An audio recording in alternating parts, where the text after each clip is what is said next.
Welcoming Rod to the Hall of Fame is Jerry West. Ladies and gentlemen, Rod Thorn.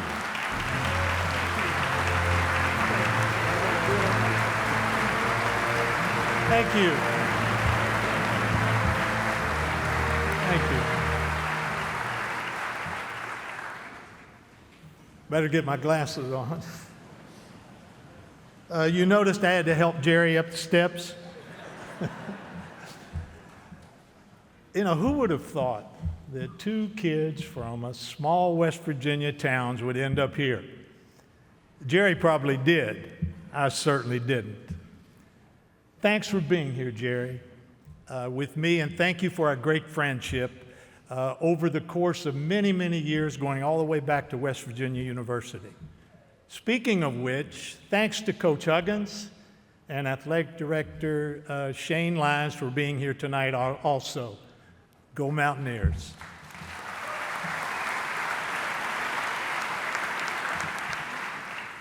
Fellow enshrinees, distinguished members of the Hall of Fame, ladies and gentlemen, I cannot begin to tell you how humbled I am to be honored like this evening. Thank you to the Hall, and in particular, Jerry Colangelo, for making this evening possible.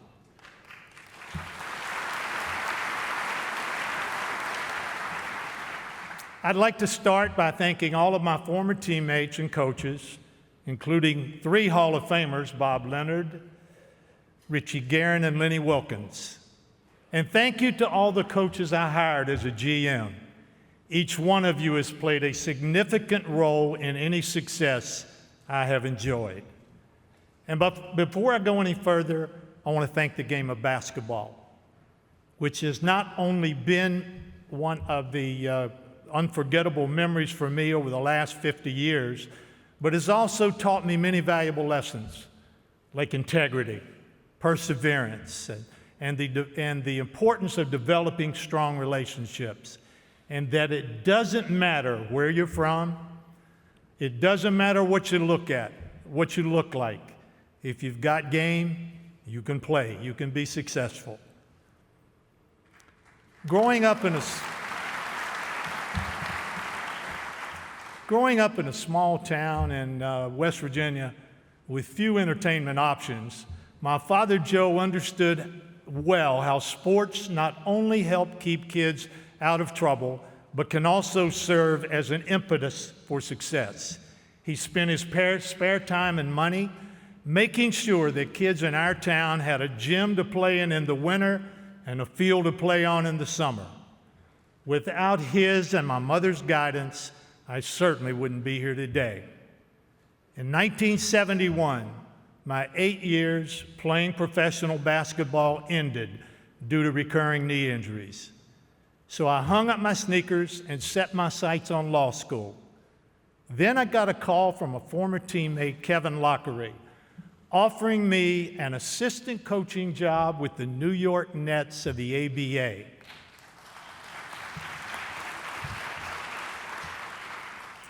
After speaking with my wife, Peggy, who thought I was crazy to even consider taking the offer, I knew in my heart I wasn't ready to let the game go.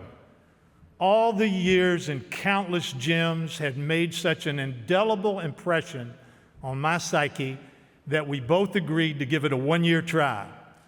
And so began my more than a half-century basketball odyssey. Since I started as a player, I'd like to begin by acknowledging 3 players: Julius Erving, Michael Jordan,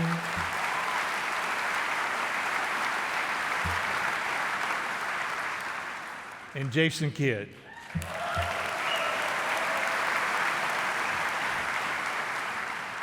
Who all had a profound impact on my life. In 1974, my first season with the Nets, we won the league championship, sparked by the incomparable Julius Erving, who led the team in nearly every statistical category. Night after night, he would perform such incredible athletic feats that would have Kevin and I looking at each other and exclaiming, "I cannot believe he just did that." As great as Doc was as a player, he was equally as good as a teammate. Thank you, Doc, for proving that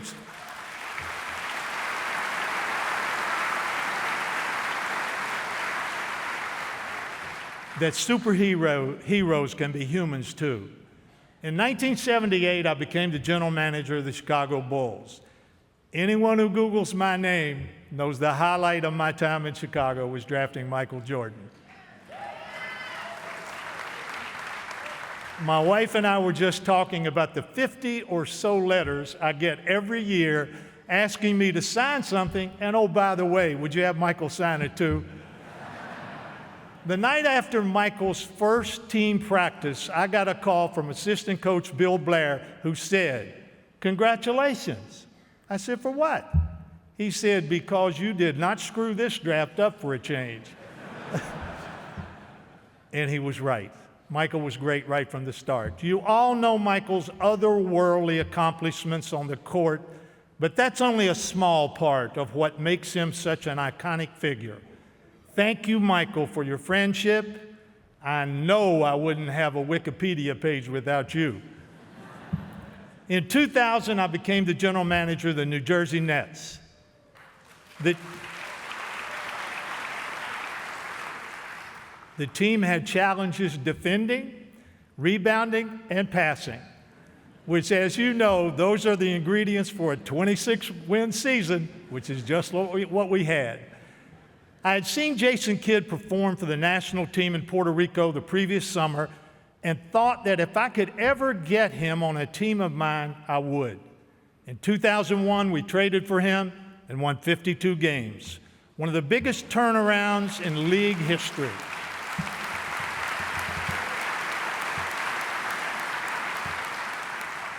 And he led us to 2 finals.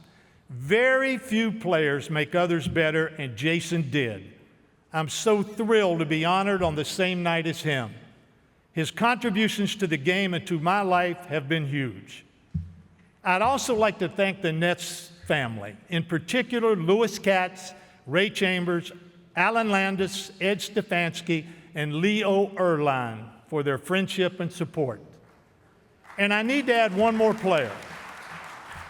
Charles Barkley, who was the first person to call me after John DeLeva called to tell me I had been elected. Charles, you have given me a lot of laughs over the years, in addition to a lot of grief for all the fines I had to give you. We all know what a terrible golf swing you have. But please tell me that those hideous Bermuda shorts you wore in Barcelona in 1992 down La Rambla every night, you've given them up. They were awful. In addition to the long list of players, coaches, and front office executives that had an impact on my life, I had the privilege of working for the NBA for 16 and a half years through 2 stints. As the head of basketball operations, our department was charged with the task of instituting rules changes to help speed up play and make the game a more free-flowing, fluid one that we see today. During my time at the league, I had the privilege of working with David Stern, Russ Granick, and Adam Silver. As commissioner, David Stern was the driving force behind the league's ascension in sports and pop culture. His knowledge of TV, marketing, and PR is unparalleled. His dedication to all players, including women with the launch of the WNBA, is truly remarkable.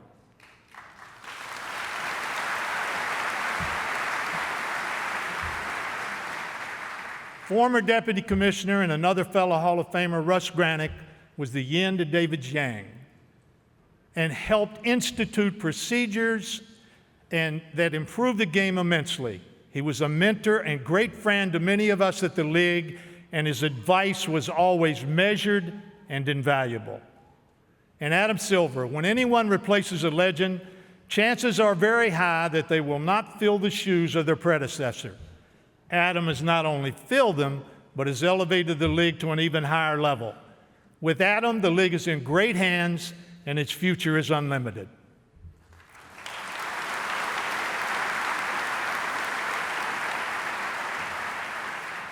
I know I can't name everyone, but I'd like to acknowledge a few NBA colleagues: Val Ackerman, Horace Baumer and Mike Bannum, Chris Bogosian, Kim Bohuni, Rick Buchanan, and Ned Cohen. Bob Crickey, Rosie Garcia, Dan Green, the late Michael Goldberg and his signature bow ties, Paula Hansen and Stu Jackson, Bill Marshall, Brian McIntyre, Jeff Mishkin, and Joel Litvin, Sat Sanders, Teresa Sanzari, Kiki Vandewey, my fellow inductee Rick Welts, Leah Wilcox, and Matt Winnick, who was invaluable to me. And I can't forget the referees. They have one of the toughest jobs in sports, and I truly admire them for what they do. I'd also like to thank Wes Edens, Mark Lazary, Jamie Dinan, and Mike Fazzatelli of the Milwaukee Bucks for their leadership and support over these past few years. They have turned the Bucks into a real contender, and I've enjoyed being a part of the energy and excitement that they've got going there. And to one of my best friends, Dr. Norman Scott, who has operated on nearly every knee in the Thorn family and shows his appreciation by letting me beat him on the golf course. Thanks, Doc. And finally, the most important part of certainly my life and certainly everything that has transpired with me is my family. My kids, my wonderful kids, I might add, JJ, Amanda, and Jessica, my daughter-in-law, Radhika, my sons-in-law, Devin and Jeff, my grandkids, Leica, Rahul, Drake, David, Daphne, and Macklin. You are my heart, and I love you all. And finally, the one who makes it go in our household and always has, and anybody who knows us understands that the real Hall of Famer in the Thorn household is my wife, Peggy.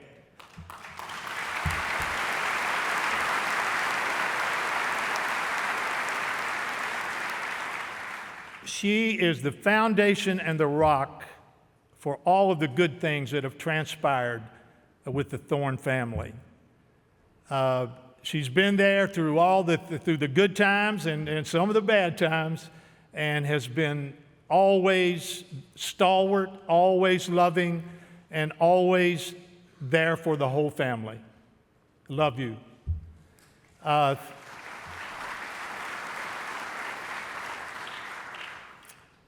And in closing, thanks again to the NBA for giving me the opportunity to be here. Thanks for the NBA for giving me the opportunity to have a wonderful life. Thank you.